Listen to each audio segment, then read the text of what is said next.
Hello, we are live with Interchain Live. Thanks for joining us here today. This is Ryan Munn from Vermont. I've got Lucio hailing in from New York City today, talking about TaxMap. And we may be joined by a couple of his teammates if they can get free, but we're all pretty busy these days in the space. So thanks for joining us, Lucio. How's it going today? Going good, Ryan. How are you?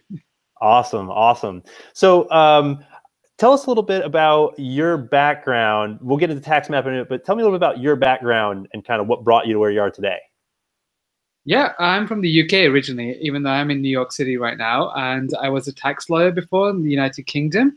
And that's pretty much been my background. And I worked in around SPVs, that's special purpose vehicles, tax arbitrage all around the world with regards to creating company structures and advising clients on basically how to play around with arbitrage in the global world. Wow. So you got a lot of exposure to a variety of different kinds of businesses, just dealing with complicated financial and tax and jurisdictional challenges. Yeah, I mean, it's not even just corporations, it's mostly individuals, family offices, and just helping people basically manage their financial flows in a globally connected world. And the more interconnected we get, the more this kind of information is going to become valuable and how people are going to want to move around their finances or even money around faster than ever before.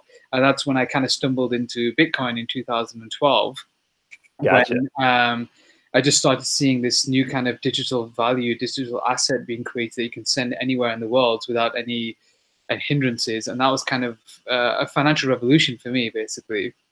Yeah, absolutely. So what before you hit Bitcoin, what kind of like major sort of headaches did you typically run into, or did your clients run into that you were kind of pulled in to deal with?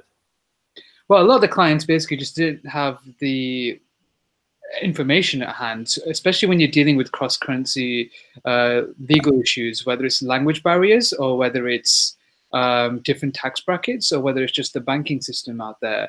So there's a lot of problems with just trying people to understand information across different jurisdictions, especially when you apply it to different cultures all around the world and different tax jurisdictions. Right. That was one of the things that basically, for me, it was always technology a solution to that problem, because as more and more information flow was kicking in through Google or Google Translate or just email generally and making us more and more interconnected, it just was natural that I thought technology would resolve this. And that's when I came across Bitcoin. Right. So the open source code of Bitcoin was kind of like the writing on the wall that there's a solution at hand somewhere down the line. Yeah, it was the first one, actually, I would say, Yeah. that basically revolutionized what we call the internet of value now, where you can actually say that you can move value around the internet without any complications. So you actually, like we were just discussing those language barriers, you don't have to know English, or you don't have to know Cantonese or Mandarin or Arabic or Russian to basically use Bitcoin. And that was the first kind of digital revolution that I thought, wow, this is kind of the next version of the internet. Yeah, right on. So, and fast forward a little bit, when did you actually launch TaxMap or start working on the solution? Well, actually, we were designing it for the EU originally. We were trying to consolidate the EU tax brackets, so creating an EU database. And that was specifically to help more and more European citizens move around freely while carrying their financial history with them as well. So if you're a student and, for example, you're from Netherlands and you want to study in Paris, it's like, how would you basically, rent something out in Paris to study there, and vice versa if you were going the opposite way, and so on. So we started off with just a basic European tax database, kind of a new tax filing system as well across the EU. That was our original concept, because that's what I was an expert in at the start. And then we started then applying basically Bitcoin payments and then blockchain technology to it, and figuring out like how can we utilize this new technology for the 21st century. Gotcha. Okay. Okay. And so, at what point did you start forming a team around TaxMap? We started actually in 2014 approximately with regards to implementing blockchain technology. And that was specifically designed for the EU. And then Brexit happened in 2016. So we had to cut back our operations, basically go back to bootstrapping everything, and then move across to the United States, because we just felt like that was a natural stable jurisdiction that for us. So we then started basically 2017 moving everything across, and then started rebuilding everything in 2018 in the United States. And now we're looking to launch our platform in 2019. Gotcha. Awesome. Awesome. All right, cool. And so we have some more of your team on here now. Why don't you tell me who we got? Kai and Morgan on. So who are they and what's their role over there? Kai is our CTO, and Morgan is going to be managing everything with regards to operations, I presume. And they've come on board recently as well, just believing in the idea and the vision of it. And they can interject a bit more about that if they want right now. Absolutely. Yeah, Morgan, tell me a little bit about, sorry, I don't hear you. Are you muted? Yes, I was. There we go. Sorry about awesome. that. Yeah, give us your background, Morgan. Tell us where you came from. So I've been involved in finance and operations since I graduated the MBA at 23. I worked for Microsoft a couple of years and worked for Accenture, and then a bunch of my friends moved to New York for various opportunities. One guy got a job at Google, another one was doing a PhD in econ, and I was like, wow, I should get out there. So I moved to New York and started working in finance basically since. I was doing a small quant hedge fund. And, we had a couple good years, a couple down years. And so I've always kind of blended the line between technology and hold on a second, I'm getting a call. I'll just put it on hold here. So anyway, getting back to it, I basically have always liked ideas like this. My first job was as an accountant at Microsoft, basically counting Xboxes. So after the hedge fund, we kind of transitioned a little bit into the blockchain space. And I was approached in 2016 about starting a blockchain fund and trading. So I pursued that, and we did really well last year. And then since it's been a bit of a struggle. And I was talking to, I think I met Lucio after a trading convention over the summer. And it took me a bit of time to understand the vision and what he was doing. But once I understood that it was a whole new concept of not just accounting and blockchain, but visualizing it in a new way. I mean, for example, Facebook's a really good example of how you can take technology that's fairly new. I mean, we're talking about the Web 2.0 was in its heyday when Facebook came out. There wasn't really any new technology per se at Facebook. It's just how they used the technology to express your social media presence was really new and novel. And I think that's kind of what we're doing here with TaxMap. You're expressing your ways of accounting, looking at your monthly cash flow and your balance statement, in a new and more interesting and more useful way. So that's kind of what has happened so far. And so I'll be kind of helping out, I think, with the operational side of things, a little bit of the product, and just probably helping a lot, around the clock for different initiatives. Awesome. Sounds great. Well, it sounds like you're a great addition to the team, and I mean, it's great to see. You've got definitely a kind of a diverse background to bring that together, and that's the key. Is these issues or these technologies, very often they solve multiple problems in multiple places, but it's hard for the individuals from those places to be able to see the solution in the same way. So that's really cool. Kai, are you able to connect? Can we hear you? Yeah, I'm online. Awesome. I don't have my camera enabled on this PC for privacy reasons. It's hard. No worries. No worries. So but tell us a little bit about your role, Kai, and a little bit about your background. What brought you into TaxMap? Yeah. As Lucio said, my role here is going to be technology based. I spent about 15 years working in technology. I worked for large companies like Intel, IBM, in a European company called Infineon. I was a test engineer doing research and development. So we did semiconductor research on various advanced projects.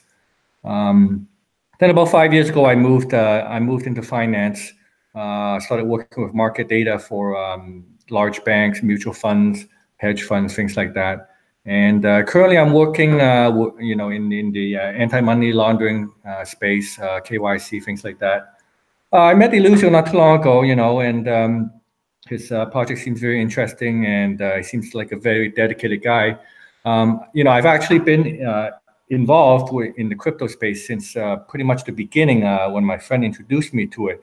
But I haven't been able to get really, I guess, a firm grasp of a project that I really liked and got really involved in. So this seems to be it, and that's why I'm involved now. Awesome, awesome. Well, it seems like good to have you on the team there, and great to have you here with us to share your background. So I'm just going to pop in here. I'm pulling up the TaxMap, kind of just a couple of slides that you guys have set up. So, Lucio, why don't you kind of give us the broad view of what is TaxMap? Why is it important? Yeah, TaxMap is basically a new blockchain bookkeeping system. It's basically allowing any wallet or bank API in the future to basically connect with a standard bookkeeping system that can go anywhere in the world. So you can basically apply the right tax brackets with the payments automatically and sync them with any jurisdiction or any tax bracket around the world. So currently, the whole world's kind of segregated between three different features basically in the tech world, which is basically having a tax database, having a payment solution, and then also having a bookkeeping solution. What we're doing is combining all three into one. So you're actually basically getting everything all in one ecosystem, easy and faster than you used before. So if you look at basically the current problem is that it's such a broken system and fragmented, and you apply that globally as well. And just talking about the United States, the ACH clearing is just still takes about 3 days. So it's kind of very archaic the way the ecosystem still is. But the whole system is fragmented, and it's like we are actually combining all that together in one ecosystem that you can actually make all this combined and a better user experience than ever before. Awesome, awesome. So you've got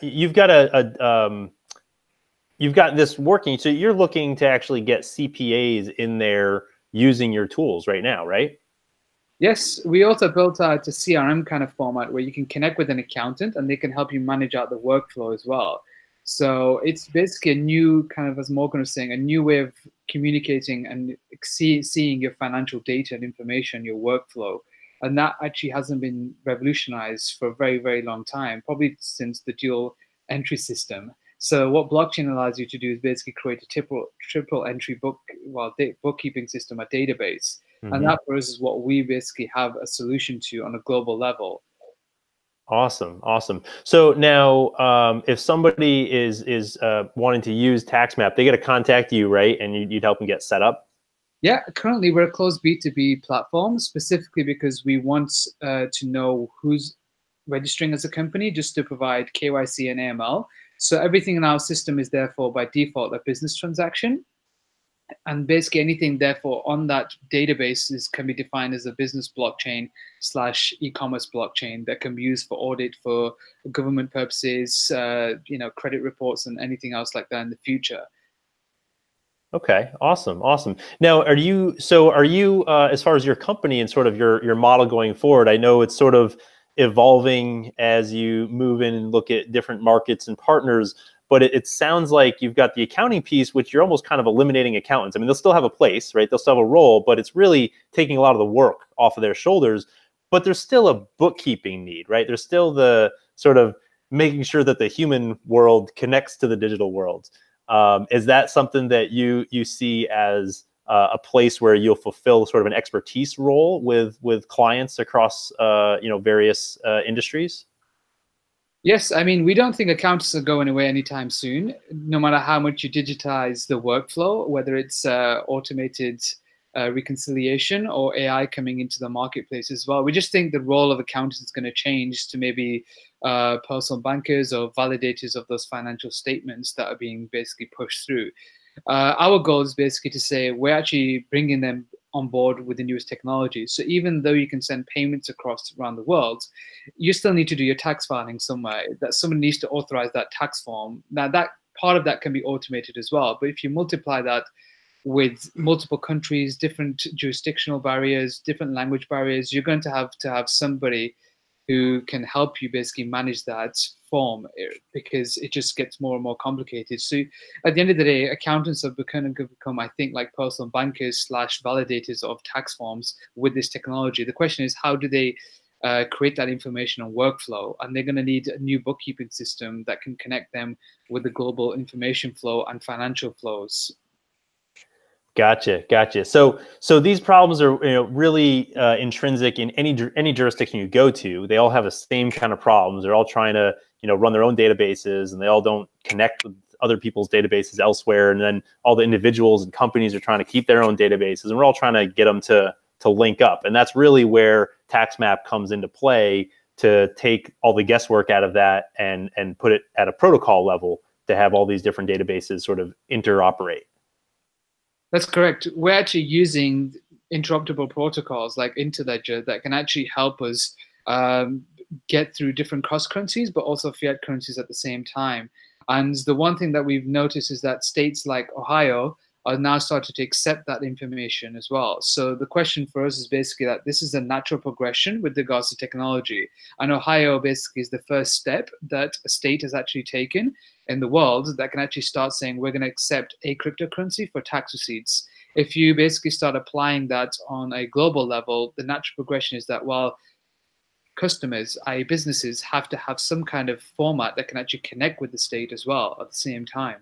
And that's where we come in. It's that we can actually help companies manage their whole workflow to basically, with this new technology, and send all that information to the state automatically in just milliseconds now. Wow. Yes, that's incredible. So yeah, I've actually shown Ohio's, ohiocrypto.com. People can pop on there and see what Ohio's done. I encourage this because I hope everybody will go, check that out and then go home and say, hey, why isn't my state doing this? I intend to be pushing this in this legislative session with Vermont.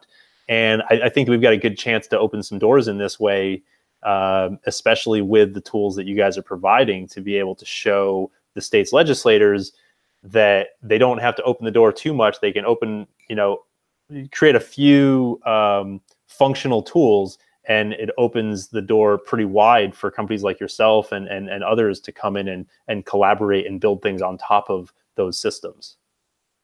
That's correct. I think it's very early days with regards to technology. So just taking the small steps with the trust of the states, but also professionals at the same time, is going to help everybody move along with regards to this information flow as well. So Absolutely. From my perspective is that you're going to have, both crypto and real world solutions. And this is one of the factors that has pushed on a lot of credibility from our perspective, is that Ohio has actually taken that first step. Yeah. Now what other, this is set up to take Bitcoin. Now, does that open doors to someone who maybe they're not even thinking crypto, they're not doing anything in crypto, but would that be a benefit to a company that says, well, I see the benefit in using your tool to solve some other interjurisdictional problems? And then would that Bitcoin acceptance by the state be a benefit to that user in an unknown way or unforeseen way? Yes, I mean, it's just an inevitable step with regards to any cryptocurrency being accepted as well in the long run around this. So Bitcoin is obviously the first one. And I think it's going to be along the lines that, well, what are going to be the faster tokens? What are going to be hashed faster on a blockchain? What's going to be able to move more efficient solutions around protocols? So I think it's just the first step. It's just the starting point, Bitcoin is. And then the next version of this is basically what other states are going to start accepting this kind of information and workflow, irrespective of cryptocurrencies. Sure. So if they're using blockchain, go ahead. I think there's one thing I'd like to just kind of clarify so everyone, or not clarify, but explain so people understand how this small thing, it's like literally a PayPal button from 10 years ago that Ohio added. It's got the big blocks, everything. This means that now, out of one of the two responsibilities you have in life, death and taxes, you can now integrate your crypto into taxes. That was one of the major arguments that we're still hearing as far as adoption, that, you can't, pay your rent or you can't pay your taxes with crypto. Well, now you can. So it's something very small, just a baby step like this, I think, that opens up the door to a whole world. Absolutely. And I mean, it makes it an easy shift for them to go, okay, we're accepting one, why not turn the key and accept others?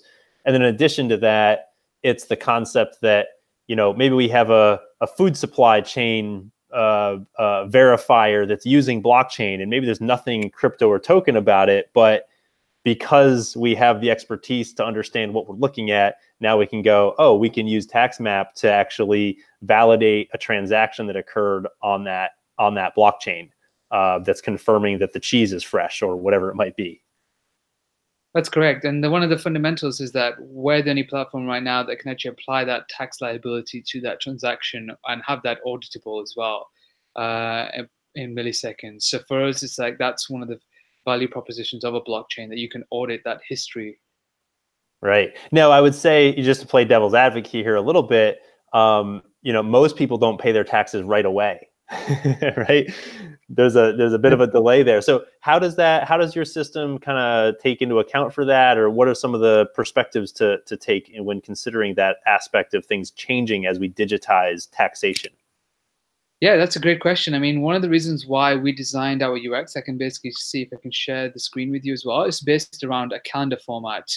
So it's along the lines that basically you put in the projections that you want and see that financial flow and the workflow. Obviously, we're still testing, so this is just our test MVP, but you can actually basically project your financial workflow throughout the year and so on. So like you're saying, that if you know that you tax brackets coming up, or if you know there's going to be a liquidity crunch or something like that, you can actually define, project that, because that's what we call your bio. Basically, you take your balance from any wallet or bank API and then projections of the incomes and the outgoings. So you're actually visualizing time as money here, and also seeing that liability come up, whether it's your tax receipts or whether it's an invoice that you need to clear and so on. And also you can move that around with regards to payment schedules or notes and so forth. And effectively it updates your bio automatically.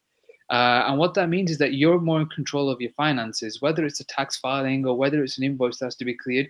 You're getting that financial projections of 30 days, 60 days, 90 days, and you can actually see and visualize your financial future here. Huh. Wow, that's really, really interesting. So now, how does this come into play in regards to, say, two or more different companies that, they may be doing business with each other, or they may be doing business with a third party? How does your platform enhance that relationship?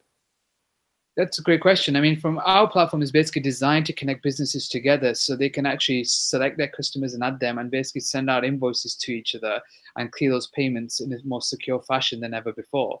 And on top of that, like we were discussing, is that how and why do we build out this kind of CRM focus, is that where accountants can actually, or CFOs of companies can actually come in on a permission level. They don't have to see the balance of the wallets or the projections, but they can see the workflow as well, help you manage that. So like going back on the tax filing, so you might even not know what the tax filing dates are, but your accountant will. And they can just basically drop in a note and say, here's your tax filing date coming up, tax date, and basically create that note, and it will automatically sync with your calendar as well on the other side. So Gotcha. you're connecting with not just businesses, but also with professionals that can actually manage that workflow with you. But it allows everybody to see a same kind of user feature where you can see the same workflow management. So just like everybody knows what a wallet is when it comes to crypto, there's no language barriers. The same thing is that there's no language barriers with calendars. And if you can connect the same financial flow and user experience around that, that's going to be the future, because smart calendars already have so many different features, whether it's meeting links or whether it's location links or different time changes and so on. The next version of that is just utilizing the technology to put the financial information there. Because every company has to do those tax filing, they have to do their quarterly annual statements as well. Right. So it comes into the natural progression is that this is just the next UX experience and the next version of the technology utilized for the best user experience shared across multiple computer networks or through the internet and blockchain technology. Now, are there credit implications here too, in terms of where you could maybe leverage the data generated by the platform with sort of consent from the user or administrator for credit purposes, or other ways for de-identified information to be derived from the platform to create better sort of credit models or even money supply models? 100%. That's one of the factors, is that we want to keep everybody's data safe, which is one of the fundamental things of why using blockchain technology. But also it's what do you do with that data as well. And if you look at large parts of the world, they struggle to create credit history or even have credit reports that they can actually validate through jurisdictions or through companies. And everybody is aware of the hacks that have happened to credit rating agencies as well. This is the first version of basically saying that, well, actually, if you're going to be a business on a blockchain, you can do all your financial transactions. That transactional history can be collected and cleared as well. And you can basically validate that through the accountant as a report. And the question is, what do you do with that report? There's two things. One is pushing it to the state as a tax filing form. And then the other one is actually you can use it for global crowdfunding. Is that if you have 3 to 5 years and you want to release that information to say, I want to raise more capital, or I want to send my child to university and I want to raise more funds, or my business is scaling a bit more that I want to basically bring on more people, and you want to validate that information, this is the next version of saying this is a trusted ecosystem, trusted database, all has blockchain transactions going through it as well, so they can be audited, and you can actually build out a new global credit history basically around this for businesses. Interesting. So now that would require some learning curve from the lenders, right? From the institutional side to be lending. But you also mentioned crowdsourcing and crowdfunding being, another sort of, that's a growing opportunity to bring in capital. Where does this come into play? So like, would a bank use or a lender use the same platform that you're using to say, okay, we're going to visualize this data for a client, but then they'd be using the same software potentially for their own accounting. So how does that work? Is it an external report that I would send to the bank and say, hey, I want to borrow? Or would it be something that I could basically like send an authorization for a bank to be able to view my reports right inside of TaxMap? You could basically create that report. I mean, the fundamental principle is that an API can be plugged into the bank as well through the calendar experience. So effectively, if they can see the same financial history that you've already created, and basically to see all those projections and go back in time and audit you faster than ever before, that is basically where we come in and say they can actually just validate that information within milliseconds. They don't even have to have access to all of it. It can be just done by a computer program that they can create, or we can basically plug in an API for them. So what that means is that you can make that decision so much faster than ever before. That didn't exist on a global level. So in fact, you could kind of have an automated thing where nobody actually sees the details, but on the bank side, they've either got a green light or a red light. And on the client side, they've got a green light or a red light. And it's really just a matter of making the decision to say, yeah, we need some dollars lent. And if they've got a green light on both sides, it can pretty much seamlessly be released and processed. Exactly. That's one of the user experiences that I've been working on, is putting those colors in, so you can actually manage that workflow. Green lights making payments being cleared, and red lights saying that's still outstanding and pending. But you're right.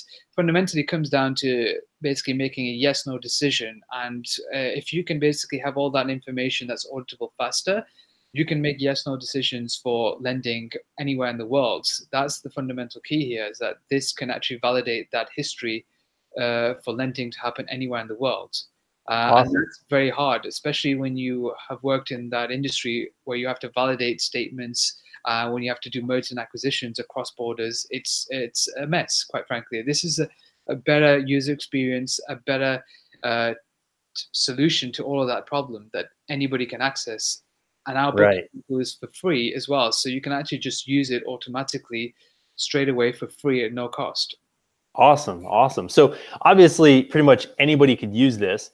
It leads to the question of what, what's the, where's the rubber meet the ground right now? What is it that you're sort of targeting in terms of who should really be looking at this today to get the most support, given your background and expertise and what you guys can bring to the table to really start using some of the tools that are available?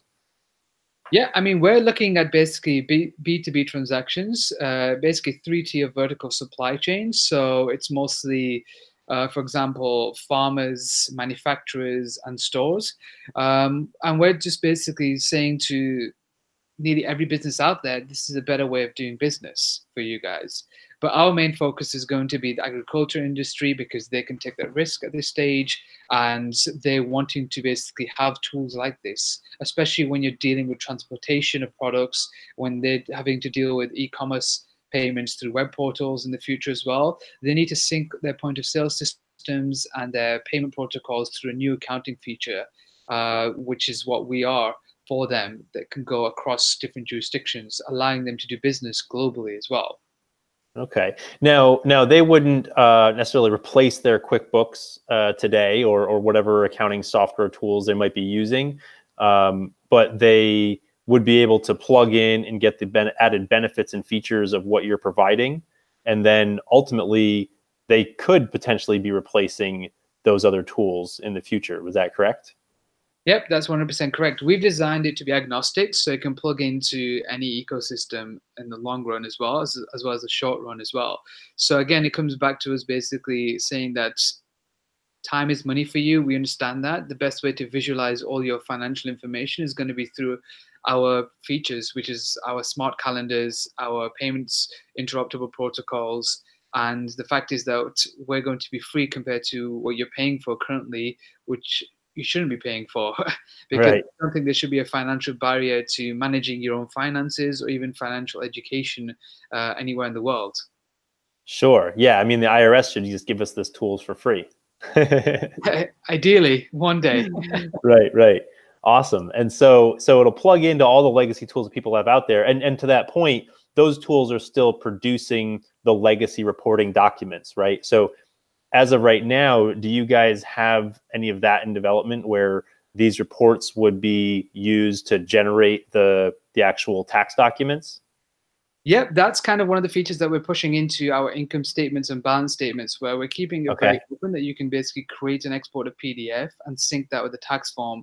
But that comes back down to the states themselves. They have to actually validate which forms, which expenses that can go into everything that we need to.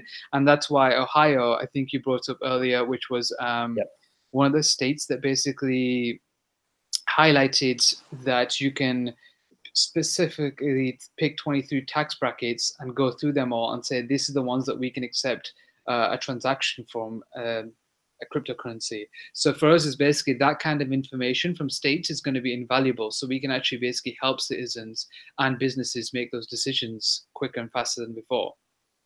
Awesome. Great. Well, I love to keep talking with you, but I want to keep it short enough for people to kind of digest and maybe rewatch, because we hit a lot of good points on here. And I think TaxMap definitely has a huge opportunity to change the game when it comes to dealing with taxing authorities and regulators. So I want to thank you for joining us. I want to thank our audience for joining us. Kai and Morgan, thank you for getting on here with us. Really appreciate having the background and getting the full picture of who's at the helm here. You're very welcome. Thanks. Awesome. Yep. Thanks for your time, Ryan. And anybody else wanted to reach out, just Google TaxMap. Yep, taxmap.it. I did pull it up there. I'll pull it up actually one more time before we close out here. That taxmap.it has the brief presentation that we went through, and folks can hop on there and go through those slides again real quick if they want to on their own, to get a view of kind of the basic outline of what we discussed here. And you can sign up for the newsletter as well there. Awesome. Thank you so much for your time, Ryan. Have a great day. Awesome. Yeah. Thanks for joining us here. Thanks everybody for joining us, and have a great day.